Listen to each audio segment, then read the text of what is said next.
Hello and welcome to a new edition of Inside Leesburg, a weekly magazine show where we take an in-depth look at everything in the lakefront city.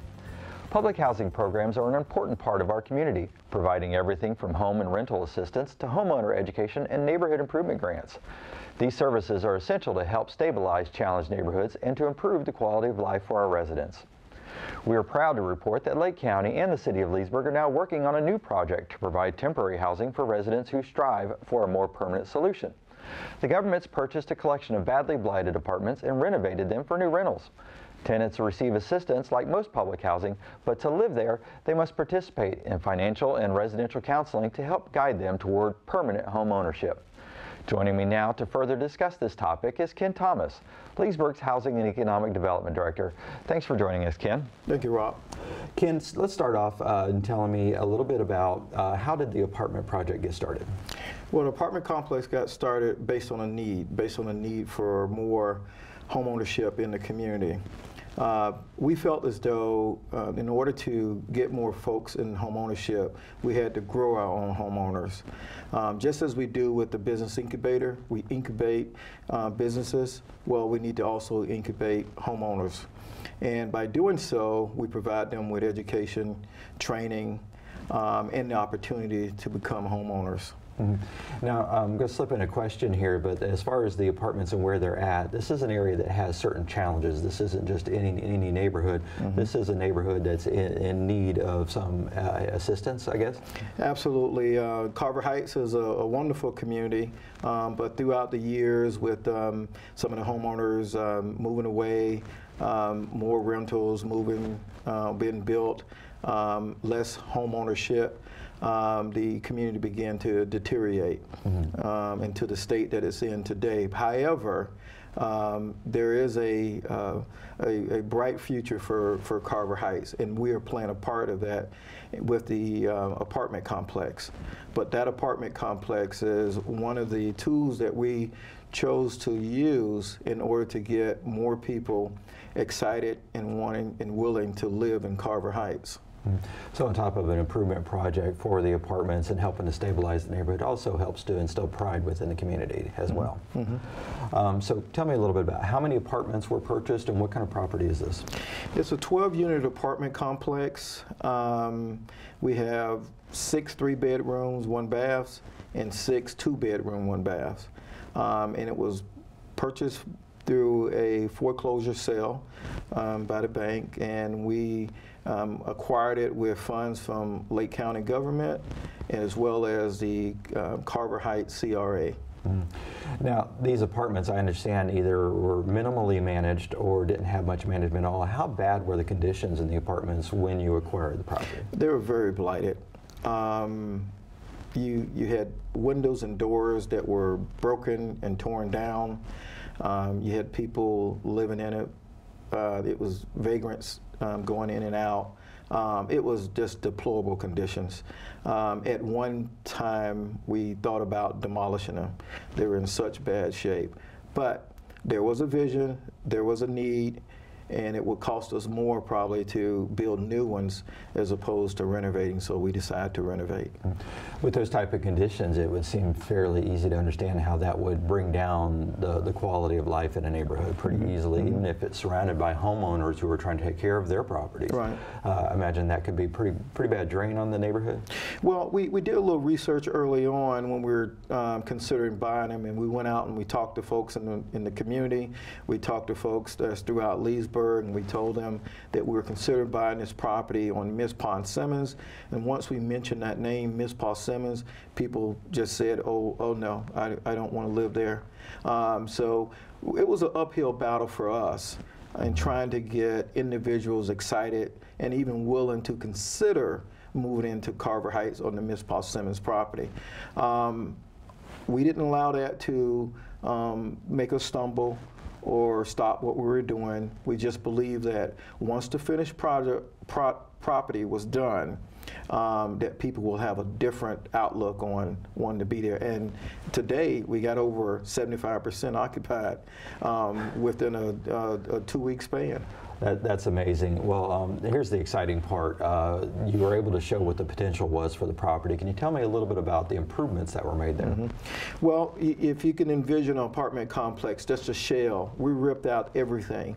The walls, the ceilings, the bathrooms, the kitchen, everything was stripped down to the bare walls. And so the apartments are essentially brand new on the inside. We did some repairs to the roof, and we're going to probably replace them maybe 3-4 years down the road. But right now, everyone who moves in is essentially moving into a brand new apartment unit.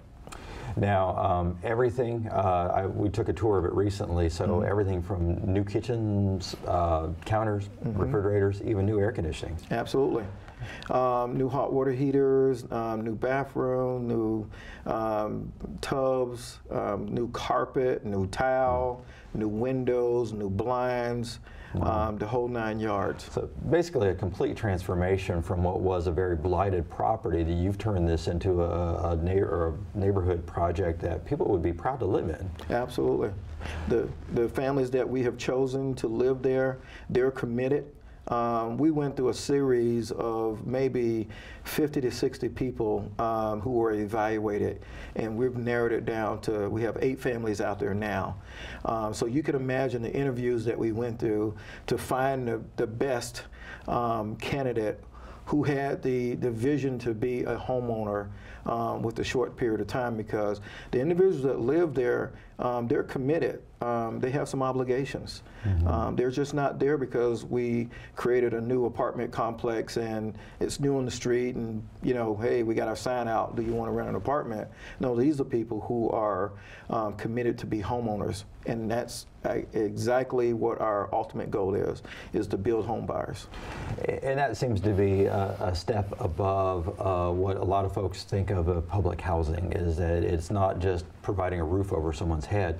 This is providing them the step up, giving them the assistance they need to improve their lives. So that really seems to be a key thing. Could you tell me a little bit about, as far as the residents that have come forward and your tenants that you've had come forward, how does this help them from where they're at to where they're going? How can this help the residents? I tell you, I was very adamant early on when we started this project that I did not want this to be some other, you know, housing project that people are gleaming on the system. I was very clear and concise about that. When I went to Cheryl with Lake County government and pitched the idea to her to help and join in as a partner, I was very clear about we didn't want this to be another project. This project or this program was designed to grow home buyers, and that was my ultimate goal, to grow home buyers. And we were not interested in people, as I said earlier, gleaming on the system. We were going to provide these potential home buyers with the education and the opportunity. Those are 2 important things that we felt as though we could improve our community by educating them and providing them with an opportunity. Now, it is up to the resident or the tenant to also have some skin in the game. So by agreeing to accept the challenge of being in our apartment complex, they're obligated to provide 5 hours a month with home buying, credit counseling, credit repair, budgeting, saving money. This is what they're supposed to do. The day that they moved in, the day later, they had to do an assessment of where they are, how much money you have in your savings account, and where you are with your credit report. 12 months later, in the future, I'm going to go back to them again, and I'm going to look at how much money you're saving and where your credit score is. And so we anticipate that, or at least we hope, that there will be some changes in their savings as well as their credit reporting, so that they can prepare and meet the challenge of becoming a homeowner. Yeah, this really seems to take a different approach. In the past years that I've known your work in the housing programs, you've kind of met the potential homeowners on the home buying level, where we've acquired homes and you've found ways to get people into homes. This seems to be kind of filling the gap for people who are not ready for that home level yet, but getting up to that point. Yeah, we had a number of people who, before the economy you know, kind of tanked, were prepared to be home buyers. And once the economy turned back there in 2006, 2007, the potential home buyers that we had on our list were no longer qualifiable, or they didn't have the credit score. They might have lost their job, they were laid off, they didn't have the savings, they didn't have the down payment. And so they went through a period of just trying to maintain where they were. And now that the economy is turning in a brighter future, now they're ready to buy a home, but that credit score isn't there anymore. They don't have the savings that they used to. And so now we have to go back to them, help them to improve their credit score, help them to save more money, and get them back on that track of where they were probably about 6, 7 years ago, where they were ready to purchase a home. And in this case, we're obviously talking about the benefits to the tenants and the potential home buyers that go through this program, but this project also can have a benefit in the neighborhood itself as a stabilizing factor. Can you explain a little bit about how that works? Well, you know, statistics have shown that in a community that has more home ownership, it tends to have less issues and concerns. And those issues and concerns could relate to crime, vagrants, dilapidated structures. When you typically own something, you'll take care of it. And we're trying to get the community in a position that we have more homeowners as opposed to renters. Now, do you hope that this project will be kind of an incentive that other private property owners would maybe be encouraged now with the stabilizing effect of this apartment complex to make improvements on their own? Absolutely, it's already happening. There's an apartment complex a block away. It was recently purchased. And so there are private investors now invested into the community in which we started. I believe the Miss Paul Simmons apartment complex was the start of something good for the community, and I think others are going to follow. And I want to give you an opportunity. In our next segment, we're going to be talking with your partner, Lake County, and the housing services that Lake County provides. I know you work very, very closely. Can you give us a little bit of insight of what it's like to work with Lake County to do projects like this? It's been an awesome experience. Without Lake County, this project wouldn't have happened. I can guarantee that. The residents, that's why I'm so adamant about the residents fulfilling their portion. Lake County is providing project-based vouchers to the individuals. And those project-based vouchers are only there because we are providing wraparound services, and the tenants are agreeing to fulfill their obligation of being a homeowner, improving their credit, saving money. They have a list of people that are on the Section 8 waiting list. Well, they're trying to get people off that Section 8 waiting list. And in order to do that, you have to provide people with the education on how to do it, and with an opportunity, once you're off of it, here's what you can do now as an individual of never going back onto Section 8. Well, Ken, it's a very exciting project. I appreciate some of your insight. When we come back, we'll be speaking with Cheryl Howell, Housing Services Division Manager for Lake County. We'll be right back.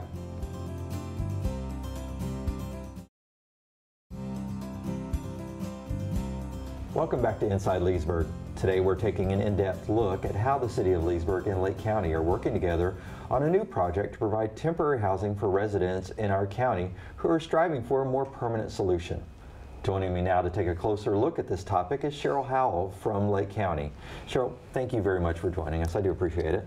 Thank you so much for having me. Not a problem.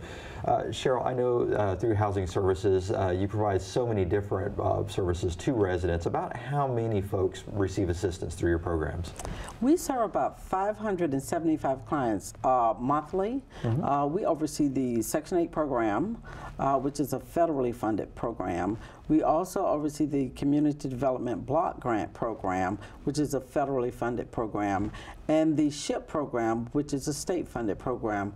Through those programs, we're able to offer subsidy rental vouchers through our Section 8 program. We're able to offer emergency repair services, demo replacement housing for dilapidated housing, rehab programs for our homes that have gone into disrepair, and our Shelter Plus Care program as well for homeless disabled individuals. It seems like a large part of the programs you're taking, like you said, federal and state funding and finding the best way to apply that locally to benefit our area. Absolutely, absolutely. And we're looking for wonderful partners out there. And I can tell you that I have been excited the last 4 years that I've worked for Lake County with our partnership with the City of Leesburg and many of our other local municipalities as well. With the City of Leesburg, we've been able to do the Berry Park project and the Miss Paul Simmons project. Yeah, it's one thing to have projects on your own, but when you can partner them and partner resources and funding from the different agencies, it can make a whole new and something better out of it. Well, it helps us to leverage our funds. We can do so much more when we have partners. We partnered up with the City of Leesburg to do a housing project, and we also partnered up with Life Streams to do a housing project as well. That's very similar. It mirrors what Leesburg is doing, but it has a different drive to it. Now, you mentioned on the funding, that federal funding, state funding. Where does the federal funding come through? Do you know kind of how does that program work? Our federal funding comes from the Department of Housing and Urban Development, and our state funding comes through the Florida Housing Finance Corporation. Oh, okay. And can you tell me about the assistance for emergency home repairs? I know we're going to talk quite a bit about residential assistance and housing assistance, but I noticed that one of your services was emergency home repair. How does that work? Well, oftentimes we have residents that simply don't have the funds to be able to make emergency repairs. We typically will come in and repair roofs. You know, if your roof is not replaced within a certain period of time, you're not able to get insurance. Your mortgage will default on you. If your roof starts to leak, then it causes additional issues with your home as well. And in Lake County, there are a lot of wells and septic. So those are three primary items that we address most often with our emergency repair program. Many property owners will encounter that from time to time in those type of needs. The folks who receive the assistance through this, do they have to display a certain amount of need or to get the assistance? Absolutely. They have to be income qualified, and it has to be an owner-occupied home. Oh, okay. Yes. So those factors play into it. So not just anyone can or qualify for the programs. That's correct. All of our programs are designed to assist low to moderate income persons, and the actual income levels are established by the federal government, not by us. So again, taking that federal and state funding and applying it where it can be used the best for folks that actually have the financial need to do that. Not so much helping folks who already have the wherewithal to do it, but helping those who actually need it. Yes, you know, our focus is not just on the individual, but on the community at large as well. So with this particular project, there was an individual need, but there was a community need as well. So we were most interested in helping to build up the community with this particular project. So if we go in and we assist with putting in a park, if we assist with the housing and the wraparound services, what we get in the end is better residents, better neighborhoods, better communities. And I know in the past few years we've seen the economy change quite a bit, and there's been challenges for most anybody. I don't know of many people who have not been impacted by the challenge in the difficult economy. How has that affected those into mid to low income range or in the neighborhoods? Have you seen any impact or changes because of the downgrade in the economy? There's been a tremendous increase in need and not any real growth in our funding. Either. As a matter of fact, there has been some slight decrease in our funding, but with the increase in need, it's forced us as an agency to go out and look for partners, people who are willing to bring money to the table to help us both meet our needs. As far as a neighborhood, I would see that the economy, when it goes down quite a bit and puts a lot of stress on residents and stuff, if you were having a mid to low income area that maybe was holding its own, then possibly residents moving out, maybe more properties going into rental. I imagine that that could actually change the quality of the neighborhood itself. Absolutely, absolutely. We see the quality of life for the neighborhoods at large declining. We have absentee landlords. We have banks that have properties that have been left to their own devices. And so in our low to moderate income neighborhoods, we simply don't have the social capital or the negotiating skills by the residents to be able to make people accountable in this process as well. Yeah, and if you're in a low income area and you're kind of like sort of dealing with a little bit of blight and the challenges with crime and stuff coming into a neighborhood, I guess a lot of folks may not realize what the impact of vacant houses could be. If you've got empty homes or homes that go into rental and they're not managed real well, that can have a tremendous impact on the residents who actually live there and are homeowners. Right. If you have a vacant house next door to you, then you have overgrown grass, you got a home that's going into disrepair, and you're working hard to try to keep your home up. You know, that has an impact on your property value. You have people who come in and they squat in the homes. There's a risk because now you have children who can go into the homes, and it just becomes an overall risk for the residents that live in that neighborhood. Now, in the past, I know Lake County has worked with Leesburg in acquiring homes and making them available to families. Can you tell me a little bit about how that worked out? Yes, we had a neighborhood stabilization program, and we were able to partner up with the city of Leesburg so that they would go out and acquire and rehab homes and sell it to qualified not actually sell it, but find qualified home buyers who could purchase those homes and then reinvest those funds. Now, this latest project that we're doing is a little bit different because the landscape has changed. And so we're going to have to do something different in order to keep up with the times. And so we're providing some support services to help those clients to be able to get at a point where they're able to be home buyers. And so we're really, really excited about this project, about working together and to create additional housing opportunities. Now, as far as the tenants that go into the apartments, you're screening them with Leesburg a little bit, or how are they picked? We're working collaboratively in this process. We look at eligibility in terms of them being able to qualify for subsidy. In terms of their suitability, Leesburg chooses the client that is most suitable for meeting their individual goals and the goals of the project at large.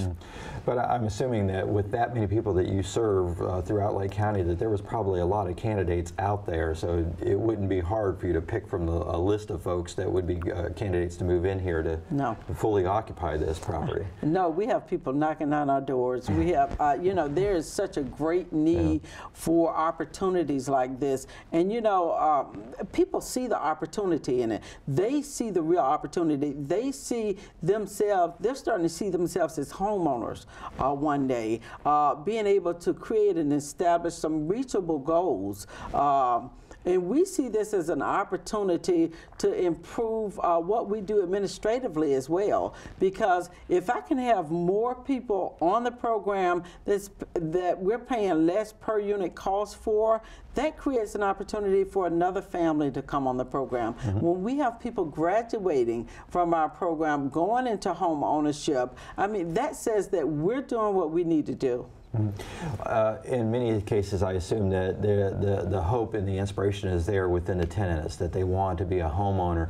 But where you step in is you provide the education and provided the information that maybe they as tenants didn't know how to get on their own. So you kind of meet them halfway. Yes, we do. We provide education, opportunity, and accountability. And I think that last part is critical in the process, because sometimes you get weary on your walk. Sometimes you get a little bit tired. Sometimes you're not quite sure that you can do it, and you need a cheerleader. You need somebody behind you saying, you can do it, you can do it, you can do it. And sometimes you need somebody to say, you said you were going to do it, and now we're looking for you to do it. Yeah, now let me step above the questions that kind of we looked at doing here, but as far as stabilization, that is something that I've heard, a term that I've heard used a lot. How do you feel that this rental project can help in stabilizing the neighborhood that it's in?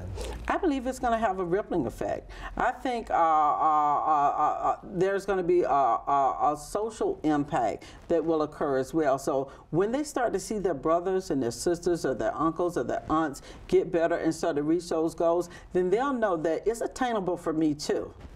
In terms of landlords that's in the area, I think there is an economic opportunity for them as well. They'll see that if this property can be improved and they can improve their residents' lives, they can do that as well and make some money in the process. Yeah, there's a lot in building pride within the community and doing this and working with the other property owners to help instill pride, but it also improves value of the properties too, right? That's correct. You know, and and working for the county, I always tell people I work for Lake County. You know, and our greatest source of income is through our ad valorem taxes. And so we want more homeowners. Yes, we do. You know, when we have more homeowners, we're all better for it. And in this case, the Carver Heights area is in a community redevelopment area. And as property values increase and people purchase properties and improve properties, as the property values increase, we're able to capture some of those tax dollars and reinvest them back into that neighborhood. So it has a twofold benefit that it just keeps paying back to the community. And what a wonderful opportunity that is, not just for the business owners, but for the potential business owners as well. Because some of those people that go into the apartments, some of those people won't go on to college. Some of those people will become small business owners. Some of those people will go into a business and they'll work for a little while, and they'll see an opportunity for them to spin off and to do some things on their own. So we're hoping that this will really have the type of rippling effect that we hope that it will. Cheryl, thank you very much for joining us. Appreciate it. It's a lot of great information, and thank you for partnering with the city of Leesburg on this wonderful project. They've been wonderful in the process, and I thank the city. I thank my Board of County Commissioners, Dottie Keating, my director, my county manager, the city manager for the city of Leesburg, and all the staff that's been involved in this, and especially my staff. They've been wonderful in the process. Thank you for joining us today. We really do appreciate it. Thank you for having me. Okay, well, that's all the time we have left for this edition of Inside Leesburg. Be sure to follow Lakefront TV on Facebook and Twitter. We'll see you next time.